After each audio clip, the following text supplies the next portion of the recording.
Hello guys! ഇത്തവണത്തെ സമ്മറിൽ എൻ്റെ bucket ലിസ്റ്റിൽ ഫസ്റ്റ് ഉണ്ടായിരുന്നത് പഫിൻസ് വാച്ചിങ് ആയിരുന്നു. പഫിൻസ് വാച്ചിങ്ങിനായിട്ട് ഞങ്ങൾ പോയത് സോൾട്ട് ഐലൻഡിലേട്ടാണ്.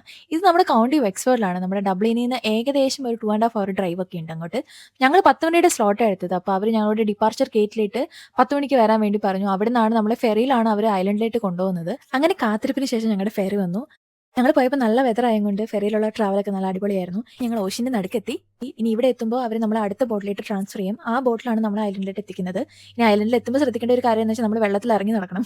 അപ്പോൾ വാട്ടർ പ്രൂഫ് ആയിട്ടുള്ള എന്തെങ്കിലും ഷൂവോ ബൂട്ട്സോ ഒക്കെ ഇടുവാണെങ്കിൽ നല്ലതായിരിക്കും. അപ്പോൾ ഞങ്ങൾ ഐലൻഡിൽ എത്തി. ഇനിയിപ്പോൾ ഞങ്ങൾ പഫിൻസിനെ കാണാൻ വേണ്ടി പോവുകയാണ്. അവിടെ ഒരു ഗൈഡ് ഞങ്ങളോട് പറഞ്ഞതെന്ന് വെച്ചാൽ ഇവിടെ 2 ടൈപ്പ് ബേർഡ്സ് ഉണ്ടെന്നാണ് പറഞ്ഞത്. ഒന്ന് പഫിൻസ്, പിന്നെ ഗാനറ്റ്സ് ഉണ്ടെന്ന് പറഞ്ഞു. അപ്പോൾ ഫസ്റ്റ് നമ്മൾ പഫിൻസിനെ കാണാനായിട്ട് പോകുന്നത്. അങ്ങനെ ഫൈനലി ഞാൻ പഫിൻസിനെ കണ്ടു ഗൈസ്. ഞാൻ എൻ്റെ ലൈഫിൽ കണ്ടതിൽ വെച്ചിട്ട് one of the most cutest creatures ആണ് പഫിൻസ്.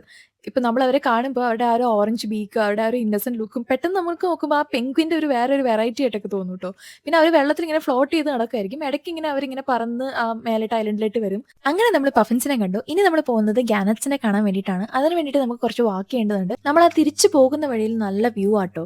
അപ്പോൾ ദാ കാണുന്ന സീകളിനെ പോലെ ഇരിക്കുന്ന ആ ഒരു പക്ഷിയാണ് ഗാനറ്റ്സ് എന്ന് പറയുന്നത്. അവരുടെ പ്രത്യേകത എന്താണെന്ന് ചോദിച്ചാൽ യെല്ലോ ബീക്കാണ്. അങ്ങനെ നമുക്ക് അവരെ മനസ്സിലാക്കാൻ പറ്റും. അങ്ങനെ ഞങ്ങളുടെ ഐലൻഡിലെ സമയം തീർന്നു. ഞങ്ങളുടെ തിരിച്ചു കൊണ്ടുപോകാനുള്ള ബോട്ടൊക്കെ വന്നു. ഞങ്ങൾ സേഫ് ആയിട്ട് തന്നെ തിരിച്ചെത്തി. ഓവറോൾ അടിപൊളി ട്രിപ്പായിരുന്നു. നിങ്ങൾ ഫ്രണ്ട്സായിട്ട് ഫാമിലി ആയിട്ടൊക്കെ പോകാൻ പറ്റിയൊരു സ്ഥലമാണ്. അപ്പോൾ റീല് സേവ് ചെയ്ത് വെക്കുക. ഇതുപോലുള്ള കൂടുതൽ സമ്മർ വിശേഷങ്ങളൊക്കെ ആയിട്ട് എന്നെ ഫോളോ ചെയ്യുക. And do subscribe to my YouTube channel. Till then by.